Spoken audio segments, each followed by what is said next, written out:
So our next speaker is Prateek Jain. He's a senior principal researcher at Microsoft Research India and adjunct faculty member at IIT Kanpur. Along with tinyML, Prateek has been a leader in the space of large-scale and non-convex optimization, and about which he wrote a well-cited monograph. His works have won several awards, including ICML Best Paper Awards at ICML 2007, 2008, Student Best Papers, and most recently, his work on alternating minimization has been selected as a 2020 Best Paper by the IEEE Signal Processing Society. So, Prateek? Okay. Thanks so much, Kurt, for generous introduction, and thank you all for attending the talk. In today's world, we are living around devices. We are surrounded by devices, and by now, pretty much everybody on Earth and maybe even on Mars are convinced that we can make these devices much more useful, much more powerful by infusing AI into them. So let's take a very high-level picture of how our current AI capabilities, AI frameworks, AI algorithms scale with respect to compute. So on the left, we have the cloud with all its powerful processing, GPU clusters that can train and deploy largest of ML models that we know. As we go on the right side, we have what we call large edge devices, which are definitely much more resource constrained compared to cloud devices, but they still house fairly powerful processors, and they can enable fairly strong inference using powerful models as long as we quantize or prune or compress those models reasonably well. And there has been a lot of work in this space. Eugene talked about some very interesting algorithms in this space. Now, beyond these large edge devices also, we have a wide variety of devices that we call tiny edge. And obviously, this conference is all about these really tiny devices, which are sold in billions every year. They form a very, very important part of this computer spectrum. They are typically battery-powered microcontrollers. And one very critical thing that they have is that they are sitting closest to the data. So they can control data at its highest fidelity. And last year, when I was making a slide about this work, I had to put a question mark here. But thanks to this tinyML community, now we have a bunch of techniques that are coming up in this space that can enable very strong deployment on these tiny devices. Right? So our work in this space is what we call EdgeML, which is about developing new algorithms that can be deployed on these tiny devices. Right? But this sounds very abstract or vague, right? That what type of devices are we talking about? What type of applications we have in mind, and how are we going to do? Like what type of math we are going to enable such ML algorithms on tiny devices? So, we are talking about the goal of this work is to come up with machine learning algorithms that are as device agnostic as possible, but at the same time they should be able to cater to the largest class of tiny edge devices. So we are targeting algorithms that can run even on microcontrollers like an ARM Cortex M0 Plus class device, which has about 48 megahertz processor, only 2 kilobytes of RAM, 32 kilobytes of flash on read-only flash. But this device is very low powered, it is very cheap, and it has very small form factor. Just to give you a perspective, this is the device here, and here is a golf ball, right? So one might ask this question that typically these devices are connected. So why do you even care about doing machine learning on these devices? Can't you just send all the data from these devices to cloud or to some gateway device and let those devices run machine learning algorithms? And that's perfectly fine architecture in a variety of scenarios, but there are many interesting applications where it is not going to be acceptable.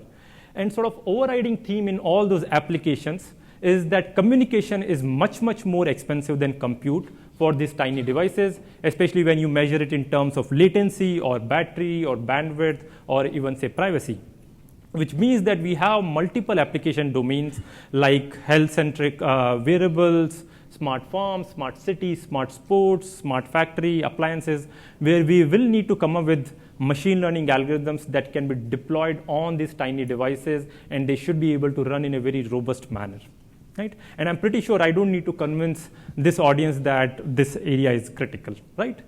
So how do we enable machine learning on these tiny devices? So, I believe that the problem is very challenging because there are multiple very critical factors that can dictate how or what machine learning algorithms can be deployed on these tiny devices. So one very important factor is that of model size versus accuracy, right? That is, if you look at a algorithm and if you vary the number of parameters that algorithm have, then we will get some sort of Pareto optimal front for that algorithm in terms of its accuracy. That is, we will see as we vary the model size, how does the accuracy varies. And then our hardware will put some sort of restriction on what is the model size we can take. And under that model size, we have to select a model or algorithm that gives us pretty decent accuracy, right? So model size is one very critical factor here. But there is another very critical factor, which is that of compute. That is, typically these devices are going to be very compute constrained, and a similar sort of Pareto optimal front can be drawn for your class of algorithms, and you would want to pick a reasonable point on this front. And most of our research that has been done in machine learning community focuses on these two aspects, that is model size as well as compute. But there are two other very critical factors that dominate how and what algorithms will be deployed on these tiny devices. One is that of peak memory usage or working memory usage of our algorithm. Note that the working memory that an algorithm requires can be very, very different than the number of parameters or model size that the algorithm has. Working memory is basically a set of intermediate values that you need to store for you to give the final inference. And because these devices tend to be battery powered, they will have very small amount of RAM, because RAM tends to draw a lot of battery, which means that you have to come up with machine learning algorithms that can be deployed on really, really small amount of RAM, right?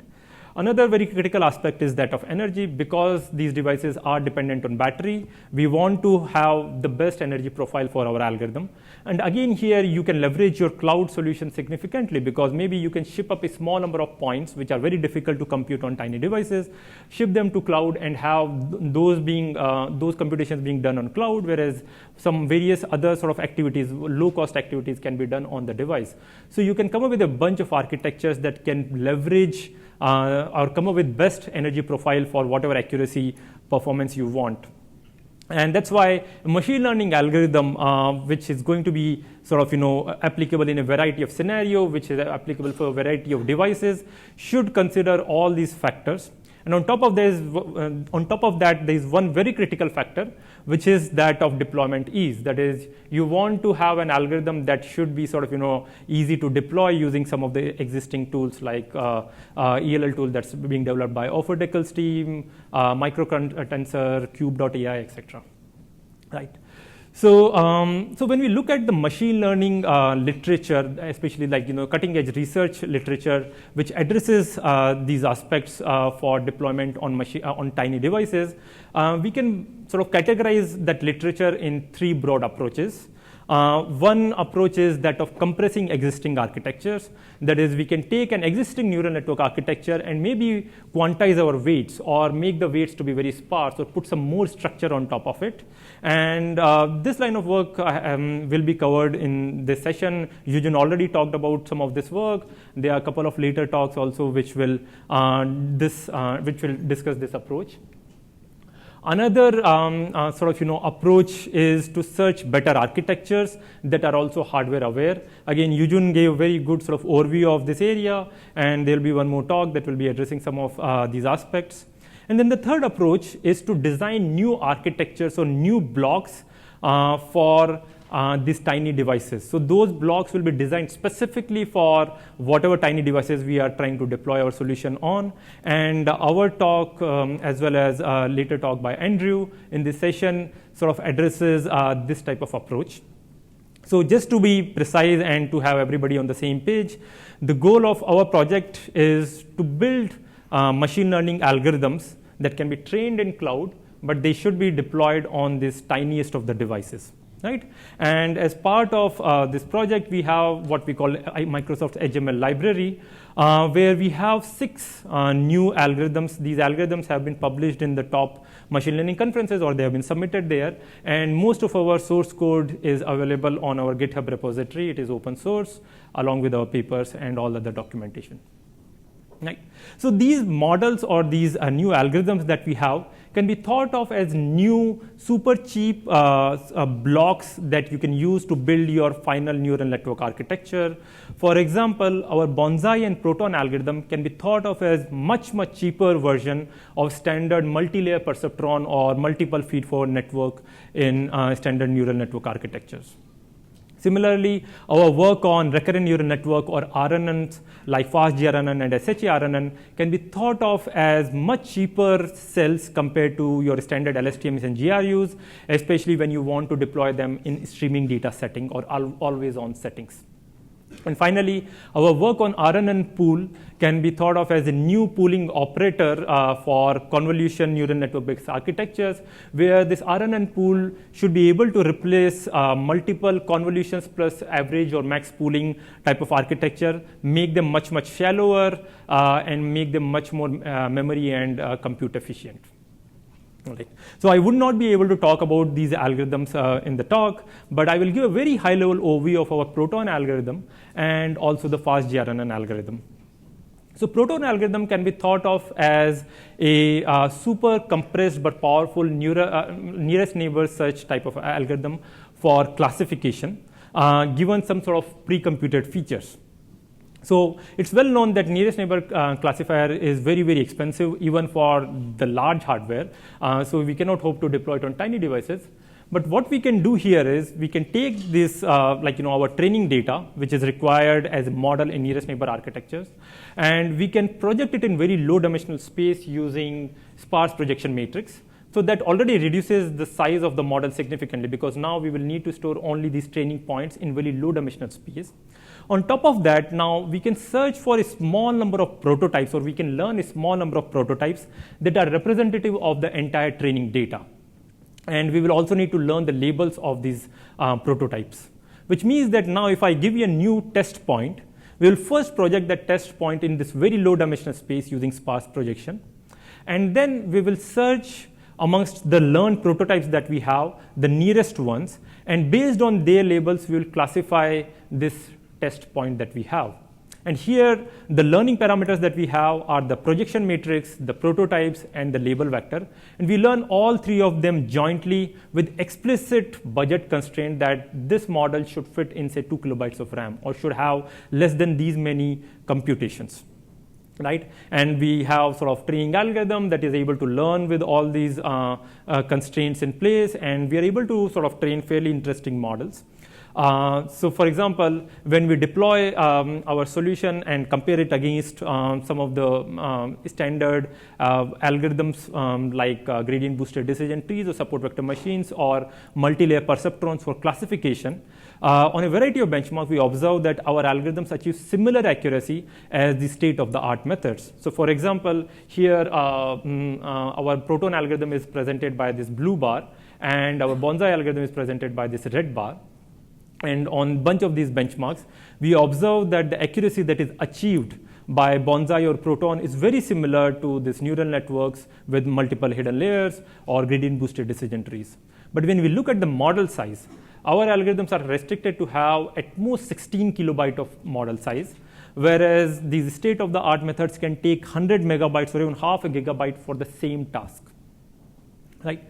Now you can prune these existing algorithms, like you can prune neural network using this deep compression or neural network pruning techniques, but we observe that a similar gap exists, especially when we look at in very small memory size or model size regime. That is, when we are looking at models which are at the scale of 16 kilobytes or so, our algorithms can be 15 to 20% more accurate on the standard benchmarks.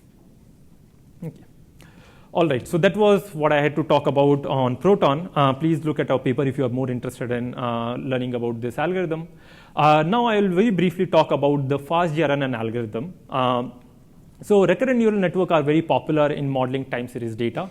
That is, if I give you a time series with capital T time steps, and at each time step, let's say tth time step, I have data point xt, then this recurrent neural network will process this data point xt and produce a state. So recurrent neural networks are stateful models. So if I have a current state as ht minus 1, I observe a new point xt, then I will produce a new state ht after processing this tth time steps data point. So after I process the entire time series, this recurrent neural network will give me a summary or feature for my time series, and I can apply my standard classifier, say bonsai on Proton on top of it to get a classification model going for this time series data, right? So this recurrent neural network architecture is very simple. It's very easy to implement, but unfortunately, it is not used in practice because it's very unstable to train. And one big reason for that is that this matrix U, you can observe, is applied at each time step. Now, in standard time series applications, the number of time steps that you can have can be as large as, say, 100. Which means that if you look at the gradient with respect to U, you will have terms of the type of U to the power 99 or so. So if your eigenvalues of matrix U are slightly different than 1, maybe some eigenvalue is 2, some eigenvalue is half, then the eigenvalue of your gradient will have terms like 2 to the power 100 or half to the power 100, which means that in some direction your gradient is exploding, in some direction your gradient is imploding, which means that the gradient is unstable. And because most of our training algorithms are based on gradient descent or stochastic gradient descent, our training algorithms will also be unstable. And this is a well-known problem with RNNs. So one sort of very standard fix is to introduce what we call gates. So we have a bunch of gating architectures which are very popular, like LSTMs or GRUs, but they come at a cost. These LSTMs or GRUs can be 3 to 4 times more expensive in terms of memory or compute, which is very challenging, or which can be sort of a deal breaker for our tiny devices. On top of that, we still do not understand why those LSTMs or GRUs work. Why are they able to stabilize training for RNNs?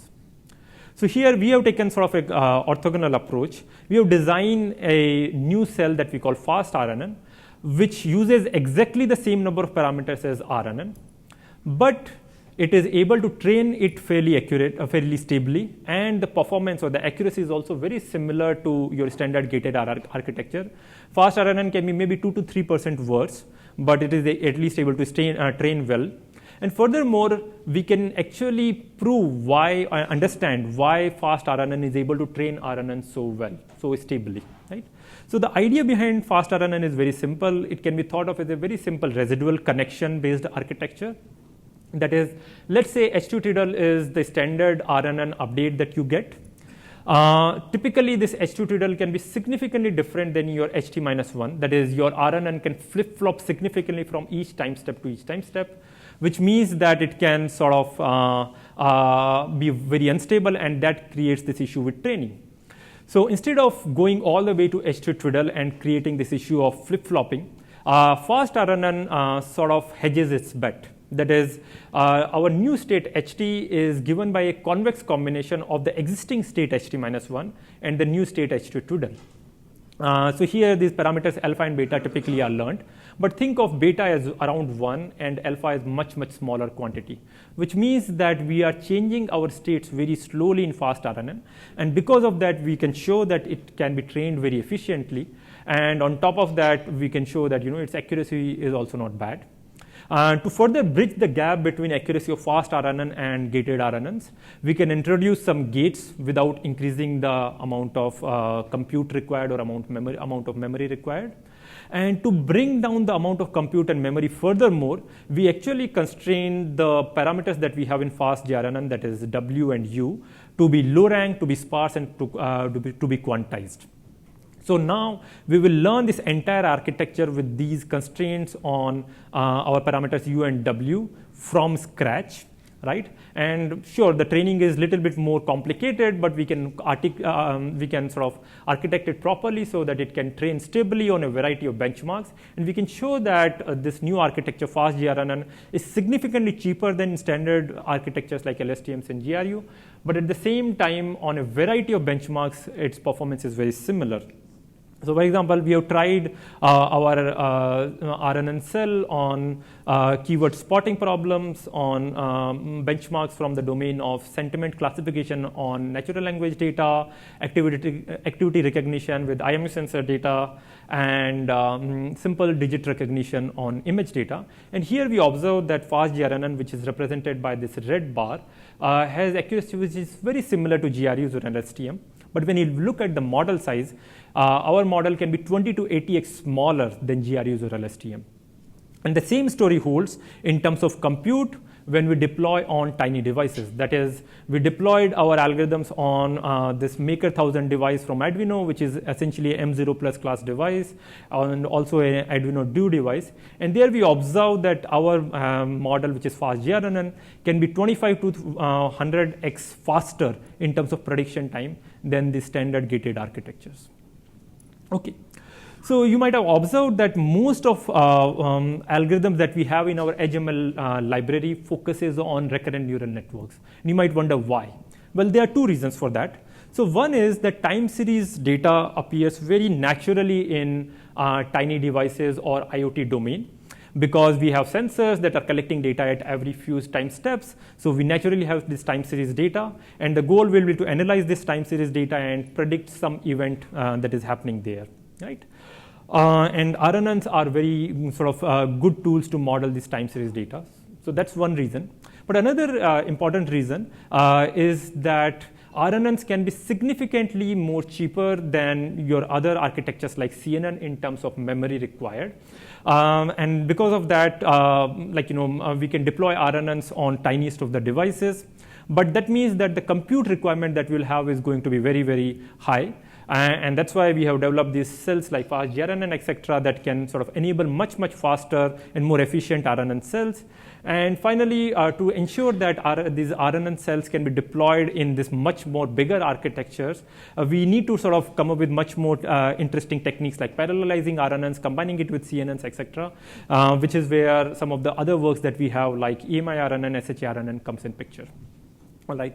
So I will not be able to talk about some of these applications that we have developed around this thing, but please feel free to catch me after the talk to discuss some of the applications that we are working in this space. But let me conclude here by saying that IoT plus machine learning is a very, very interesting domain, and here we are developing new machine learning algorithms that are part of our HML library. The library is open source. Please feel free to download it and send us feedback about how it works for you. And I would like to acknowledge our team, including my colleagues Harsha Simhadri, Manik Verma, Ajay Manchapalli, who have been instrumental in this work.